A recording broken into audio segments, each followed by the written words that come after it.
Voilà, Venance Semana Niamey a également marché dans les pas du Seigneur. Le magazine de ce dimanche 21 janvier 2018 a pour thème les télécommunications en Côte d'Ivoire, enjeux et perspectives. Notre invité est le directeur général de la RTCI, l'autorité de régulation des télécommunications de Côte d'Ivoire, M. Bilé Diéméléou. Merci d'avoir accepté notre invitation. Alors d'entrée, nous allons suivre ce reportage.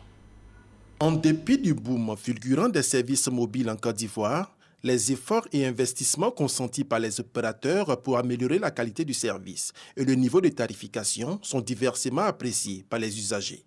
Certains se disent satisfaits. Concernant les 3 réseaux mobiles en Côte d'Ivoire, nous avons une concurrence rude qui se passe.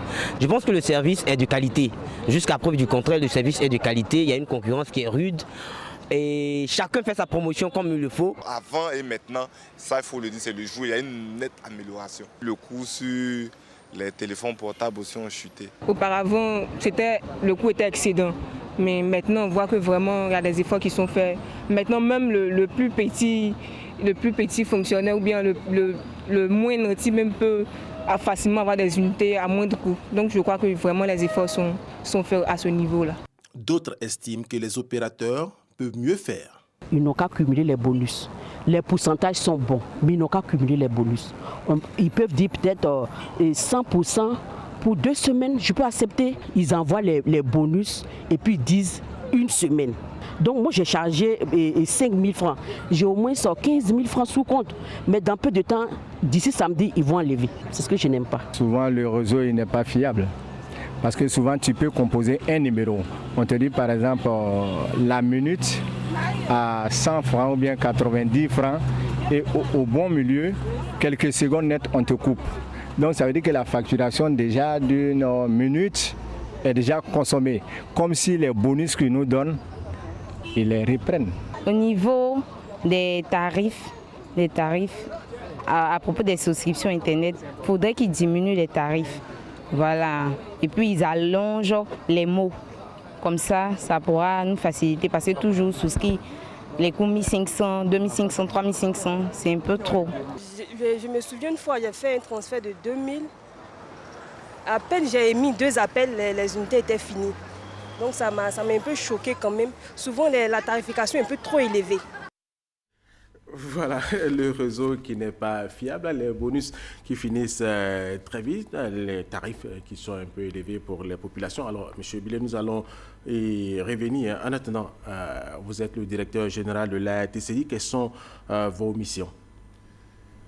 D'abord, l'autorité de régulation des télécommunications TIC de Côte d'Ivoire est une autorité qui fait appliquer les règles et les textes réglementaires qui régissent notre secteur. Et puis d'autres textes qui nous ont été attribués par la suite. Et ces missions-là concernent d'abord les télécommunications TIC, la protection des données à caractère personnel, le secteur de la poste. Ensuite, nous avons la gestion des noms de domaine et des adresses Internet de la Côte d'Ivoire, la protection des données à caractère personnel, les transactions électroniques. Très bien. Et tout cela, sans oublier bien sûr la sécurité des réseaux et des systèmes d'information. Voilà toutes ces missions qui se retrouvent dans la seule structure qui est la RTCI, qui est une autorité administrative indépendante, voilà, qui a un pouvoir quasi juridictionnel.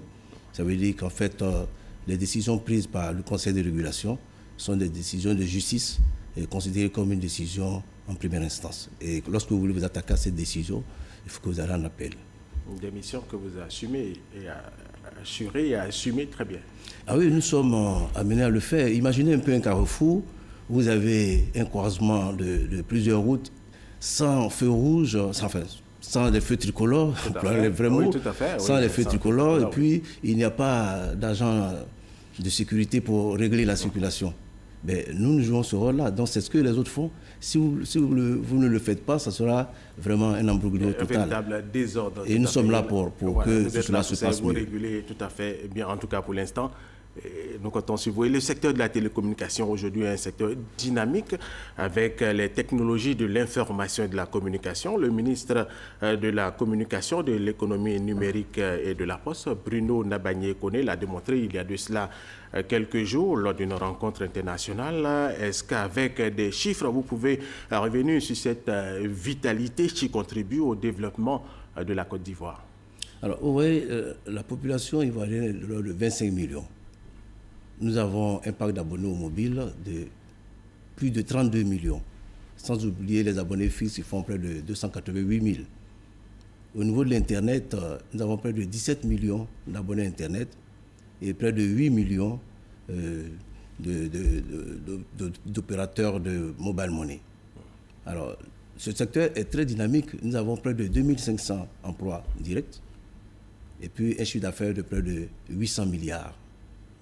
Alors, lorsque vous avez un secteur qui avance et qui contribue à près de 8% au PIB de la Côte d'Ivoire, on ne peut que s'en réjouir et faire de sorte que cela aille encore plus que cela.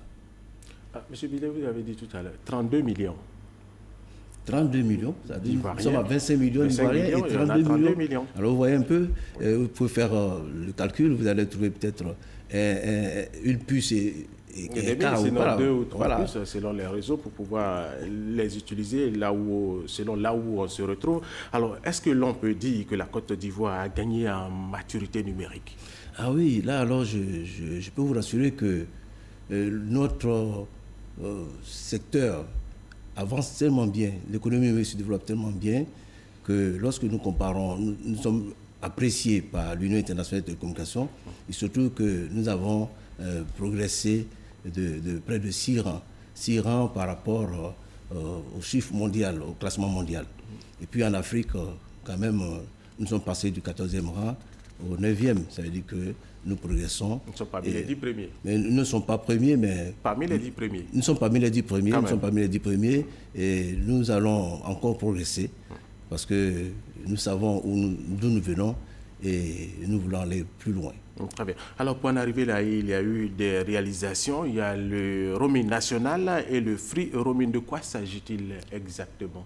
En fait, le roaming national, en restant assez simple, lorsque en Côte d'Ivoire, vous allez dans certaines localités, vous ne trouvez pas les réseaux des autres opérateurs. Vous pouvez trouver un opérateur sans trouver deux autres, parce que notre réseau aujourd'hui a 3 opérateurs. Alors, lorsque vous arrivez que vous n'avez pas votre opérateur, avec le roaming national, vous allez pouvoir bénéficier des prestations de télécommunications parce que l'opérateur qui est présent va signer un accord avec les opérateurs absents, de sorte que vous puissiez toujours communiquer. Et ça, la décision a été prise par le Conseil de régulation. Il reste seulement les accords entre opérateurs. Alors, en ce qui concerne le free roaming, alors nous sommes dans un autre espace.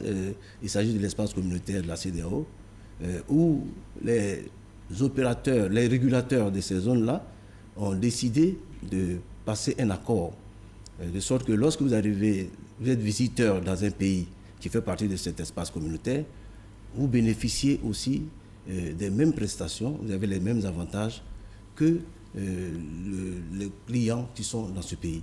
Alors, pour le moment, c'est assez borné, nous avons mis pour 300 jours, mais cela pourrait changer. Mais je vous rappelle aussi qu'au niveau des chefs d'État, au niveau de l'UA, il a été pris la décision de créer aussi un One Network Africa.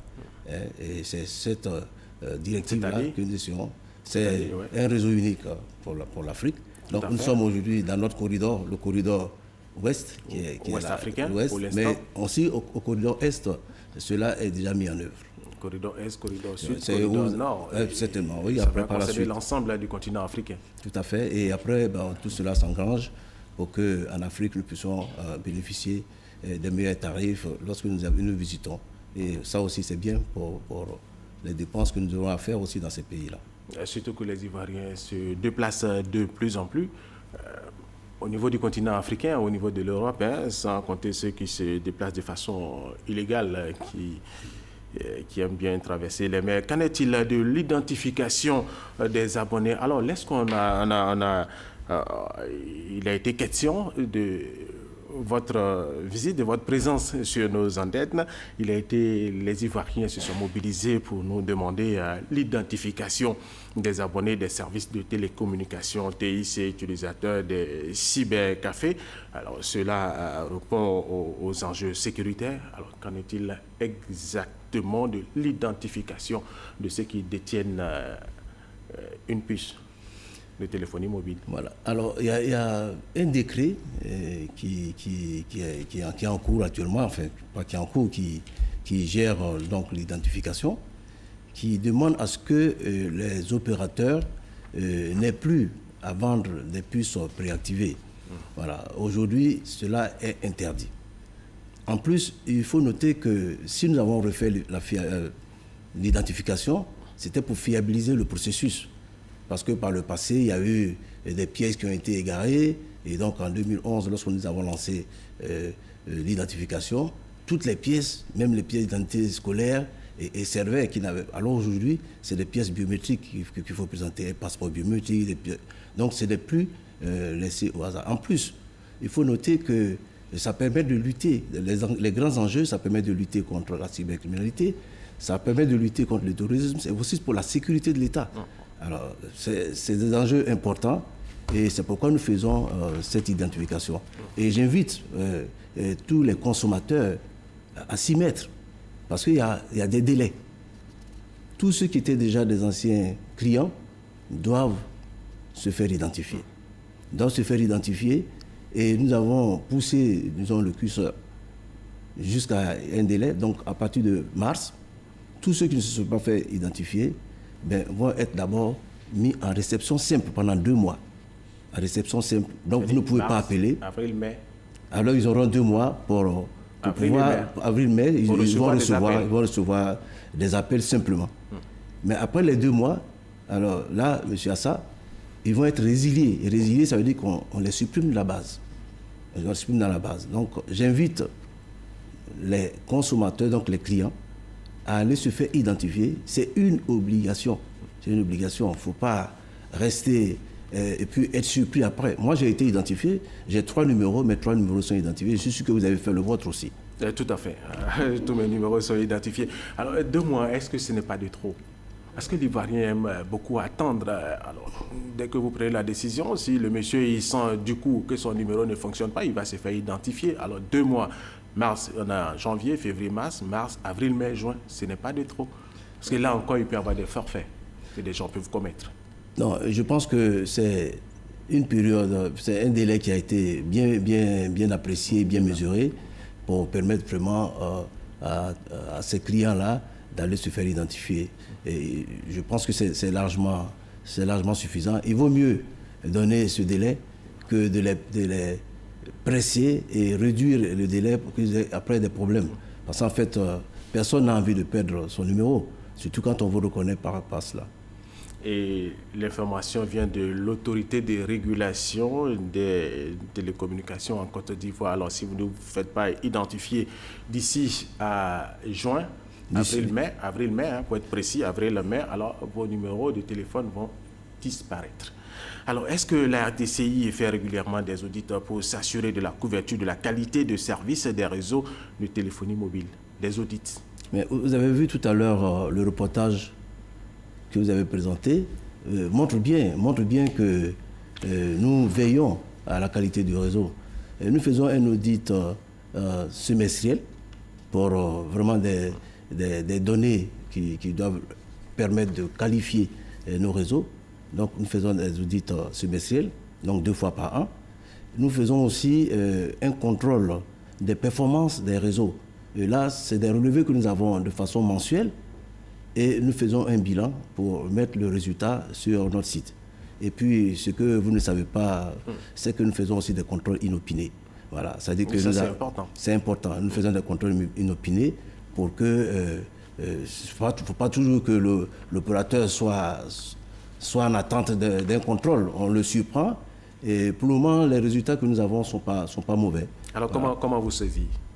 Comment vous saisir? Nous saisir, vous avez plusieurs possibilités. Nous avons des adresses mail nous avons consommateur@rtci.ci. Vous avez le 13-14 qui va être finalisé bientôt. Et puis bien sûr, il y a le courrier classique, vous nous écrivez, on en a notre guichet unique. Et puis bon, nous prenons en compte, nous prenons en charge la très bien. Alors, sous l'impulsion du ministre de la Communication, de l'économie numérique et de la Poste, Bruno Nabagny-Okoli, la Côte d'Ivoire a obtenu l'organisation du congrès de l'Union postale universelle en 2020. C'est un événement majeur pour la Côte d'Ivoire. Ah oui, parce que ça fait depuis 1932, après l'organisation en Égypte, oui, il n'y a jamais eu cet événement-là en Afrique. Et je voudrais là encore remercier le chef de l'État, son Excellence Alassane Ouattara, l'ancien Premier ministre, donc le vice-président Duncan, le Premier ministre Amadou Gon et le ministre Bruno Nabagny-Okoli, qui ont mis tout en œuvre pour que nous puissions décrocher ce sésame-là. Et vous allez voir, en 2020, la Côte d'Ivoire va encore montrer sa capacité d'organisation des grands événements. Nous sortons là de la rencontre de l'UE-Afrique et je crois qu'on a prouvé à tout le monde ce que nous savons faire. Alors, dernière préoccupation, est-ce que vous attendez poursuivre cette année 2018 l'identification des zones non couvertes par aucun des opérateurs de téléphonie mobile en Côte d'Ivoire? Oui, nous allons poursuivre et nous allons aller plus loin. D'abord, de faire de sorte que sur notre site, parce que nous avons une application qui va être mise en œuvre, sur notre site, vous pourrez vous-même indiquer un site qui n'est pas couvert, ben, nous nous emploierons à le faire couvrir. Et ce site est www.rtci.ci. Voilà, tous les Ivoiriens qui sont dans les villages et qui ne peuvent pas communiquer à travers leur téléphonie mobile peuvent informer la RTCI à partir de ce site www.rtci.ci. Tout à fait. Monsieur Bilé Dieméléo, merci d'avoir accepté notre invitation. Nous avons eu toutes les informations à partir de vos réponses. Nous allons poursuivre ce journal avec ces informations avant de quitter nos téléspectateurs. Des milliers de femmes ont manifesté hier samedi à Lomé à l'appel de l'opposition contre le pouvoir du président Faure Gnassingbé, confronté à une forte contestation populaire depuis des mois. Parti de 3 points de rassemblement différents, les femmes, pour la plupart vêtues de noir, accompagnées de nombreux hommes et des responsables de l'opposition, ont marché durant plusieurs heures dans la capitale togolaise. Et puis, l'attaque contre l'hôtel intercontinental de Kaboul est terminée. Selon le porte-parole du ministère afghan de l'Intérieur, Najib Danish, elle a duré 12 heures après son déclenchement. Tous les assaillants ont été tués et 126 personnes ont été secourues, dont 41 étrangers. 5 personnes ont trouvé la mort dans l'attaque. 8 blessés ont été évacués. Voilà, le magazine de ce dimanche 21 janvier 2018 avait pour thème les télécommunications en Côte d'Ivoire, enjeux et perspectives. Notre invité était le directeur général de la RTCI, l'autorité de régulation des télécommunications de Côte d'Ivoire, M. Bilé Dieméléo. Voilà, c'est la fin de cette édition supervisée par Digré Michel. Merci de l'avoir suivi.